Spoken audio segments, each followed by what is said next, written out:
ये बाइक मेरे पास आई है, फैशन प्रो BSS की बाइक आई है। अब इस बाइक में प्रॉब्लम क्या हो चुका है, जैसे इस बाइक को मैं स्टार्ट करता हूँ तो ये बाइक बड़ी मुश्किल में स्टार्ट भी हो जाती है, तो इसका RPM कभी कम कभी ज़्यादा होने लगता है। और जैसे इस बाइक का मैं एक्सीलेटर लेता हूँ तो ये पूरा रेस नहीं लेती है, गाड़ी दम तोड़ने लगती है। जबकि इस बाइक में मैंने ये जो इलेक्ट्रॉनिक कार्बोरेटर लगा होता है और इंजेक्टर लगा होता है, इसको भी खोल के अच्छे से मैंने क्लीन किया है, फिर भी प्रॉब्लम सॉल्व नहीं हुआ। तो मैं सबसे पहले इस बाइक में आपको प्रॉब्लम दिखा देता हूँ कैसे ये प्रॉब्लम कर रही है। तो मैं इसकी चाबी को ऑन कर लेता हूँ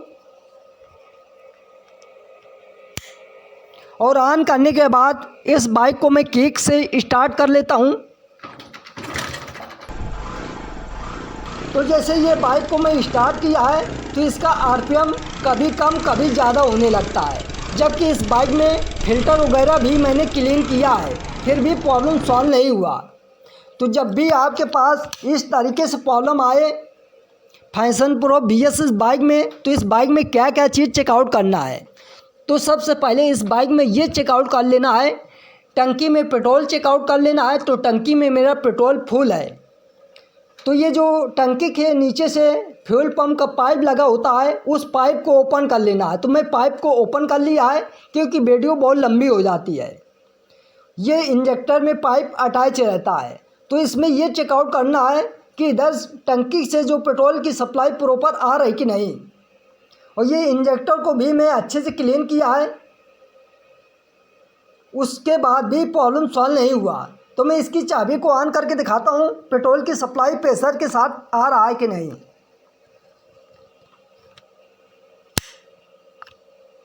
तो मैं जैसे इसकी चाबी को ऑन किया है तो ये प्रेशर के साथ पेट्रोल की सप्लाई आ रही है, तो इससे मालूम पड़ता है फ्यूल पंप मोटर से कोई प्रॉब्लम नहीं है। अब इसके बाद ये जो मेरा इंजेक्टर होता है, इंजेक्टर को इसमें अटैच करके दिखाता हूँ। इंजेक्टर भी मेरा प्रॉपर छिड़काव कर रहा है, क्योंकि इसमें जो पतले पल्ली छेद होते हैं इंजेक्टर में, वो इसमें जो काला काला कार्बन चिपक जाता है वो होल ब्लॉक हो जाता है। होल ब्लॉक हो जाने के कारण हेड में प्रॉपर पेट्रोल का छिड़काव नहीं कर पाता है, उसके वजह से ये गाड़ी मिसिंग करती है और RPM कम ज़्यादा होने लगता है। तो जबकि मैं इस बाइक का इंजेक्टर भी क्लीन किया है, फिर भी प्रॉब्लम सॉल्व नहीं हुआ। तो मैं जैसे इसमें किक अप्लाई करता हूँ तो ये इंजेक्टर मेरा प्रॉपर काम कर रहा है, प्रॉपर छिड़काव कर रहा है। तो इससे मालूम पड़ता है मेरा फ्यूल पंप मोटर भी प्रॉपर सही है और इंजेक्टर भी सही है, फिर भी ये गाड़ी का RPM कम ज़्यादा होता है और रेस लेने में मिसिंग करती है। तो इसके बाद क्या चीज़ चेकआउट करना है, इसके बाद ये चेकआउट कर लेना है जो मेरा इलेक्ट्रॉनिक कार्बोरेटर में एक ICV वाल लगा रहता है।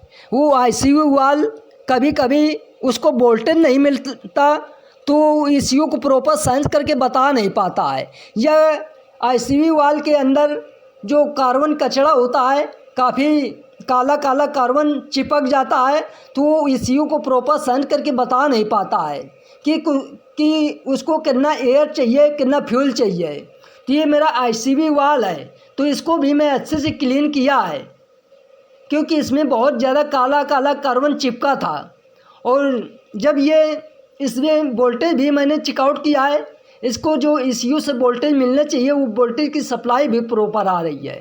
तो ये मैं सभी चीज़ों को क्लीन करने के बाद भी प्रॉब्लम सॉल्व नहीं हुआ, उसी तरीके से प्रॉब्लम कर रही है।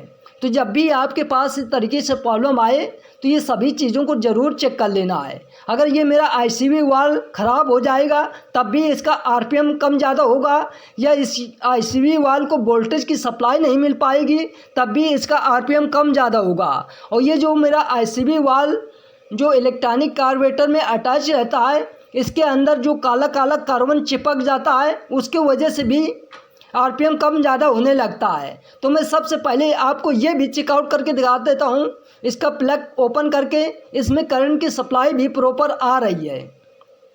तो मैं इसका प्लग ओपन कर लेता हूँ।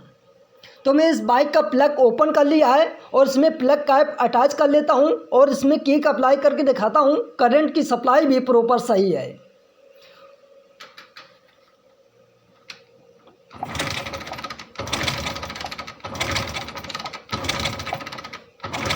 तो इसके जो पॉइंट में करंट आना चाहिए वो पॉइंट पे प्रॉपर करंट आ रहा है, जबकि मैं इसमें दूसरा नया प्लग डाला है। नया प्लग डालने के बाद भी प्रॉब्लम सॉल्व नहीं हुआ। तो ये सभी चीज़ों को मैं अच्छे से चेकआउट किया है। तो अब इस बाइक में ये प्लग वगैरह लगा देता हूँ और इस बाइक में अब क्या चीज़ चेकआउट करना है। अब इसके ये सभी चीज़ों को चेकआउट करने के बाद मैं एक बार इसकी टाइमिंग चेकआउट कर लेता हूँ। कभी कभी इसकी टाइमिंग आउट हो जाती है या उसके वाल ज़्यादा टाइट हो जाने के कारण इसका आरपीएम कम ज़्यादा होने लगता है। तो मैं इस बाइक का टंकी वगैरह ओपन कर लेता हूँ, क्योंकि वीडियो बहुत लंबी हो जाती है। मेरी बात समझने की कोशिश करें। तो मैं इसका जो हेड है ये नट खोल लेता हूँ, ऊपर का कवर, और इसकी टाइमिंग चेकआउट करता हूँ और इसके वाल चेकआउट करता हूँ। कभी कभी इसके एक तरफ का वाल ज़्यादा टाइट हो जाता है या टाइमिंग आउट होती है, तो ये बहुत ज़्यादा स्टार्टिंग प्रॉब्लम करती है और आरपीएम कम ज़्यादा होने लगता है। तो मैं इसकी टाइमिंग चेकआउट करता हूँ, तो इसकी टाइमिंग आउट है। आप गौर करके देखें, क्योंकि मैं पिस्टन को, ये जो मेरी टाइमिंग है, एक खांचा नीचे है, एक खांचा आगे की ओर है। क्योंकि मैं इधर से भी चेकआउट करता हूँ, जो मैग्नेट के अंदर टी का निशान होता है इधर मैं प्रॉपर मैच किया है, और जो मेरा प्लग खोल के उधर भी मैं पिस्टन को ऊपर टॉप में किया है। तो ये मेरी टाइमिंग आउट हो जाने के कारण ये प्रॉब्लम हो रही थी। तो मैं पेंचकस डाल के दिखाता हूँ। तो जब भी इसकी टाइमिंग लें तो इसका पिस्टन टॉप में कर लेना है। तो मैं इसका पिस्टन टॉप में कर लिया है। ये पेंचकस की मदद से मालूम पड़ जाता है कि मेरा पिस्टन नीचे है कि ऊपर है। तो इसी तरीके से चेकआउट कर लेना है। अब मैं इसकी टाइमिंग परफेक्ट मिला लेता हूँ, क्योंकि ये आपको लगे से दिखाने की कोशिश करता हूँ। ये एक खांचा आगे है, तो आपको मैं इधर से दिखाने की कोशिश करता हूँ। ये एक खांचा आगे की ओर है, ये पीछे की ओर होना चाहिए एक खांचा, और इधर में टी का निशान प्रॉपर मिला लिया है और पिस्टन में ऊपर टॉप में कर लिया है। तो मैं इसको ओपन कर लेता हूँ, और ओपन करने के बाद इसको परफेक्ट टाइमिंग मिला के और फिर बाइक को स्टार्ट करके दिखाता हूँ कि मेरी प्रॉब्लम सॉल्व होती कि नहीं।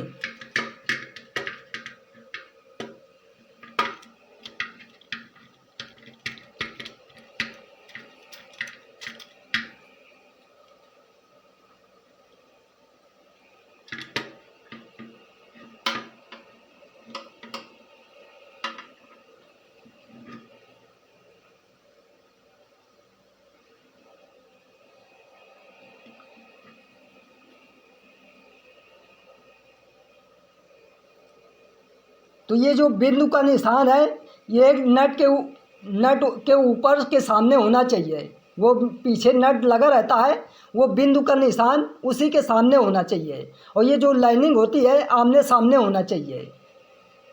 तो ये मैं सभी चीज़ों को प्रॉपर टाइट करके और सभी चीज़ों को फिटिंग करके फिर बाइक को स्टार्ट करके दिखाता हूँ। तो मैं सभी चीज़ों को फिटिंग करने के बाद अब इस बाइक को मैं स्टार्ट करता हूँ।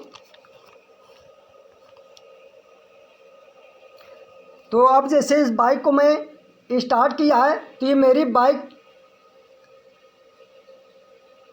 प्रॉपर स्टार्ट है। अब इसका आरपीएम कम ज़्यादा नहीं होता है।